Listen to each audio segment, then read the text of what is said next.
Oi, gente, como é que vocês estão? Sejam bem-vindos de volta aqui ao Explica Professor. Hoje a gente vai ter uma aula de estrutura bruta de fusão dentro do nosso curso de Tecnologia dos Metais. Vamos lá, então?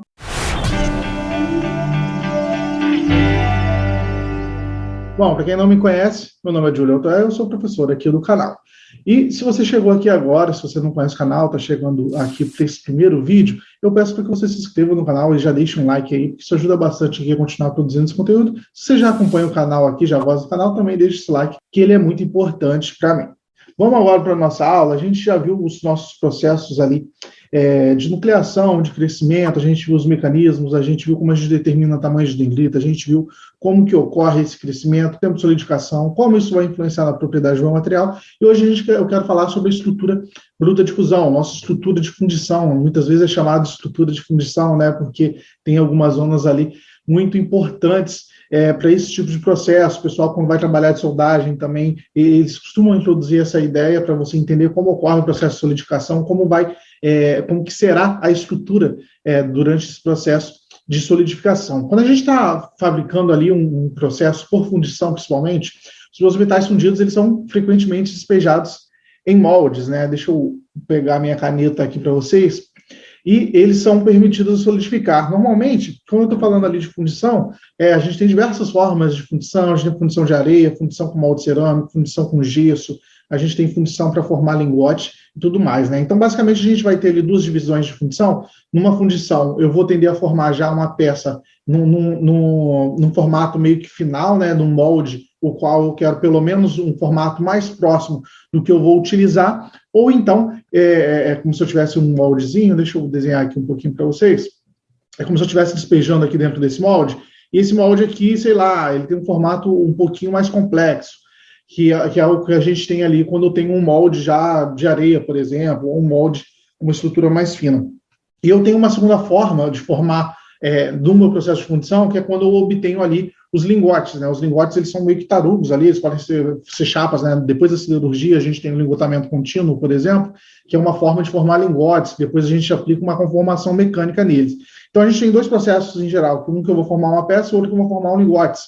Por exemplo, aqui eu vou formar um tarugo aqui, né? Um lingote, que é uma peça grande aqui, a qual ela vai ser utilizada depois em outros tipos de processamentos, né? Eu vou pegar, vou conformar mecanicamente e tal, para eu obter ali a peça que eu quero. Então, ele meio que forma uma estrutura inicial. E quando a gente está falando aqui principalmente de estrutura de fundição, ele é mais importante quando a gente está falando desses lingotes, né? Apesar de depois a gente processar ele, isso acabar se alterando, né? Quando eu estou ali trabalhando com uma peça mais complexa, eu não vou conseguir ter exatamente esse tipo de estrutura, porque eu tenho ali um fator geométrico importante. Mas, de forma geral, né, quando eu estou produzindo aqui essa forma simples, que é o que eu chamo de lingote, que vai ser o nosso foco aqui dessa aula, esse lingote ele vai poder ser dividido em algumas regiões, né? Só para reforçar aqui, para não passar batido, em alguns casos, o meu molde ele produz uma forma simples, chamada lingote, né, que é o que eu estou falando para vocês, que é essa figura aqui, e esse lingote aqui, ele vai requerir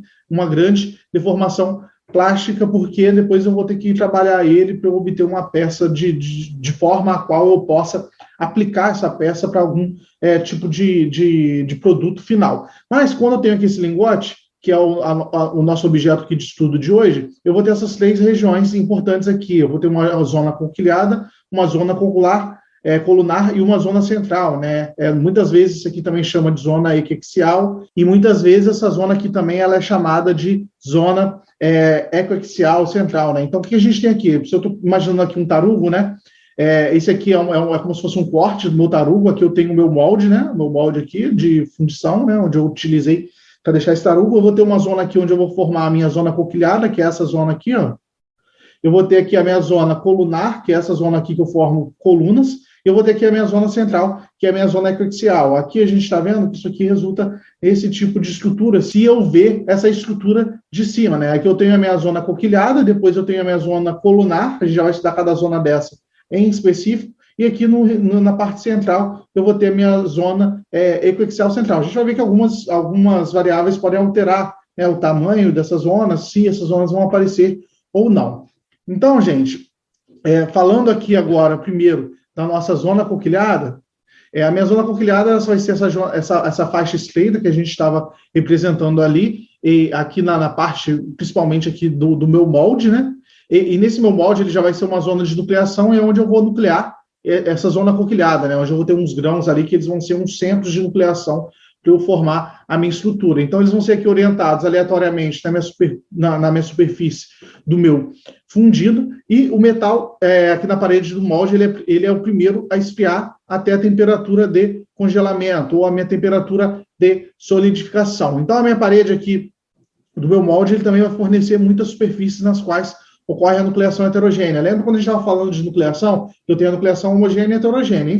De forma geral, quando eu estou falando de fundição, eu vou ter uma nucleação heterogênea. Por quê? Porque as próprias paredes do molde aqui, eles vão servir como núcleos como os pontos de nucleação, né? Como sementes de nucleação. Eu vou formar aqui essa zona coquilhada, que eu vou ter diversos pontos ali para que ocorra a minha nucleação heterogênea. Eu vou ter um baixo, né, ΔG ali, para ocorrer esse meu processo de nucleação heterogênea. Depois disso, eu vou começar a ter aqui a minha zona colunar, né? O que é a minha zona colunar? A minha zona colunar, essa região aqui, depois da minha região coquilhada, que eu vou formar aqui uns grãos prolongados ali, né, do meu metal. Então, eles vão ter aqui grãos alongados, orientados em uma direção cristalográfica particular. Por que ele está falando assim, uma orientação cristalográfica particular? Se eu for olhar aqui o meu fluxo de calor, já imaginando que o meu grão está começando a crescer nesse sentido aqui, por exemplo, e aqui está o meu molde, né? E aqui tem a minha parte líquida.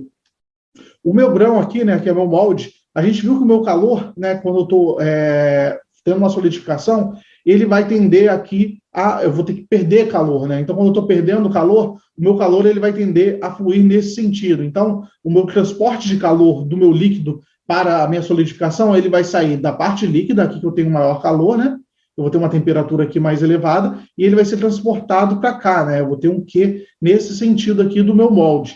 E o crescimento dos meus grãos, eles vão ocorrer no sentido oposto ao meu transporte de calor. Então, se o meu transporte de calor está no sentido para a esquerda, o meu grão ele vai crescer aqui no sentido da direita. E dentro desses meus núcleos que eu tinha ali da minha zona coquilhada, né? Pensa que cada um desse aqui é um grão, né? Cada grão desse aqui que eu formei, ele vai ter uma estrutura cristalina preferencial. Então, digamos que esse grão aqui tem essa estrutura aqui, nesse sentido. Esse grão aqui tem nesse sentido. Esse grão aqui tem nesse sentido. Se o meu transporte de calor ele está ocorrendo ali perpendicular à parede do meu molde, ou paralelo ali entre eles, ou paralelo à minha superfície, isso significa que grãos que estão orientados nesse sentido, no mesmo sentido paralelo ao meu fluxo de calor, eles vão crescer preferencialmente. Então, ó, deixa eu limpar aqui de novo, só para a gente ver isso. Para a gente pegar aqui como exemplo. Eu tenho aqui esses grãos todos aqui. Esse grão aqui está nesse sentido, esse grão aqui está nesse sentido, esse está nesse sentido, e aí vai. Desses grãos aqui, qual que vai crescer preferencialmente se eles estiverem dois, um do lado do outro? Se eu tenho aqui, esse sentido aqui não está ajudando muito também, né? Mas digamos que esse grão aqui estivesse nesse sentido, e esse grão aqui nesse sentido. O meu grão que está nesse sentido aqui, no sentido paralelo ao meu fluxo de calor, ele vai crescer preferencialmente. Por quê? Porque ele vai tender aqui, ó, como ele já está paralelo ao meu fluxo de calor, ele vai tender a ir solidificando aqui nessa região.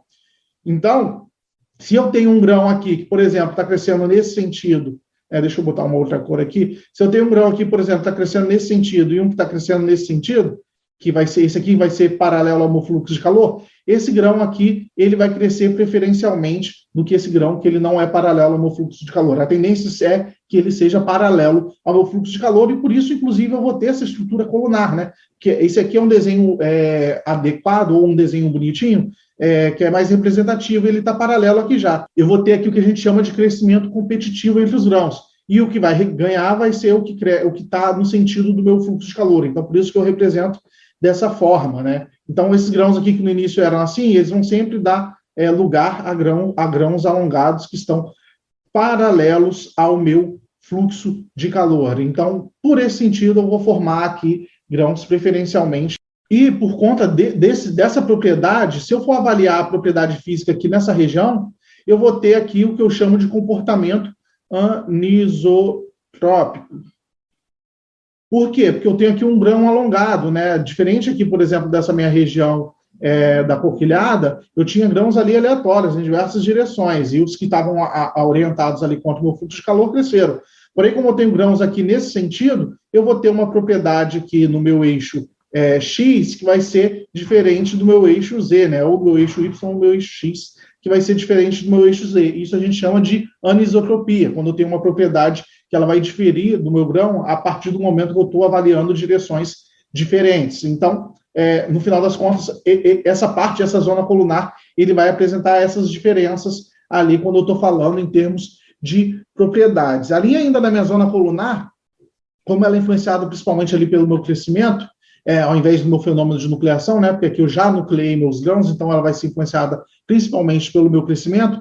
Os meus grãos ali, eles podem ser compostos por dendritas, né, se o meu líquido estiver super resfriado, se eu tiver um ΔT aqui à frente elevado, essa estrutura aqui, ó, ela pode estar presente dendritas nos meus grãos colunares, e se eu não tiver, eu posso também ter o meu crescimento planar, quando a gente está falando em termos de mecanismos de crescimento de grão, né? Aqui só algumas orientações, ó, ele está orientado favoravelmente quando eu tenho uma semente aqui que ele já tem uma direção orientada para o meu fluxo de calor, né? Aqui nos meus grãos colunares. Bom, gente, isso aqui é a nossa zona colunar. Vamos ver aqui o nosso último, que é a nossa zona equiaxial central, né? Bom, gente, vamos agora falar da nossa zona equiaxial central, que é a nossa última zona, né?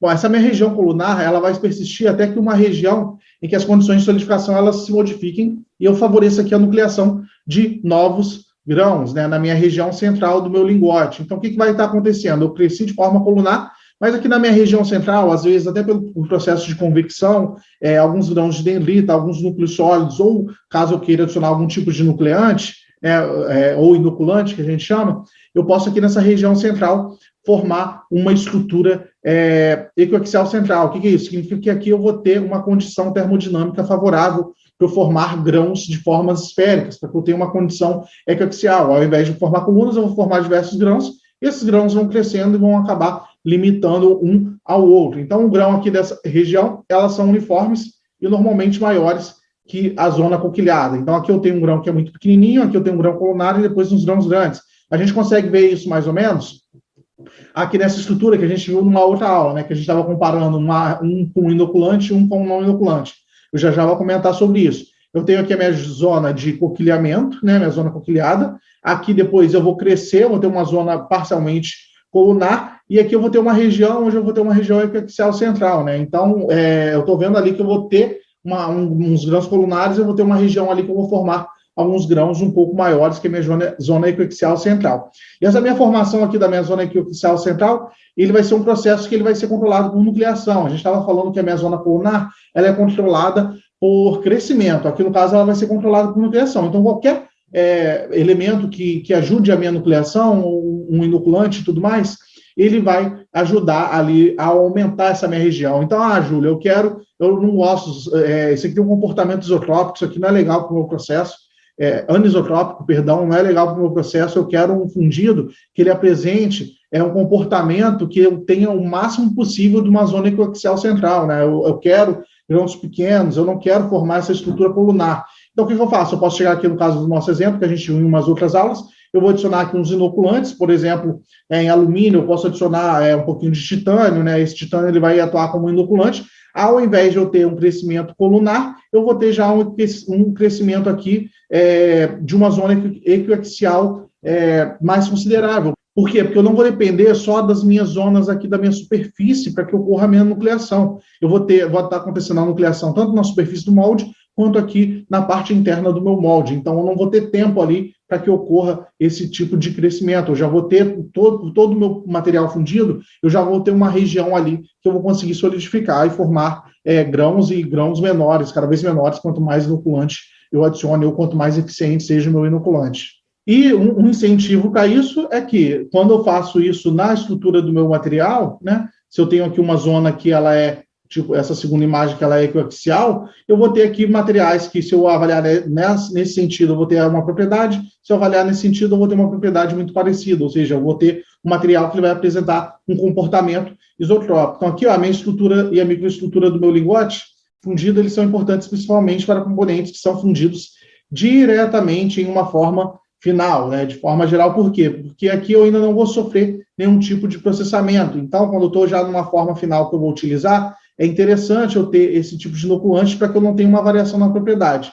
Porém, em muitas situações aqui, como eu falei no início da aula, os meus metais eles são primeiro fundidos em lingotes, né, em tarugos aqui, em estruturas, as quais depois eu vou submeter elas a processamentos termomecânicos, né? Depois eu vou aquecer, eu vou fazer uma conformação mecânica, eu vou fazer um processamento ali de conformação, muitas vezes até utilizando calor que vai alterar a minha estrutura. Então, inoculantes são importantes para as estruturas as quais eu já vou ter uma peça tendendo a ser utilizadas na atividade fim, para eu não precisar de ter aqui um comportamento anisotrópico, para eu não ter alteração na propriedade do meu material. Bom, minha gente, a aula de hoje foi isso. Eu espero que vocês tenham aproveitado. Deixem um feedback aí, deixem um curtir caso vocês tenham gostado dessa aula. Se você já acompanha aqui o canal também, deixe um curtir. Lembre de se inscrever. Se quiser dar uma olhada também, caso esteja fazendo essa disciplina, ou uma disciplina de ciência dos materiais, ou estudando para concurso, dê uma olhada aqui no nosso programa de membros, que pode ser muito interessante para você. Um grande abraço e tchau, tchau.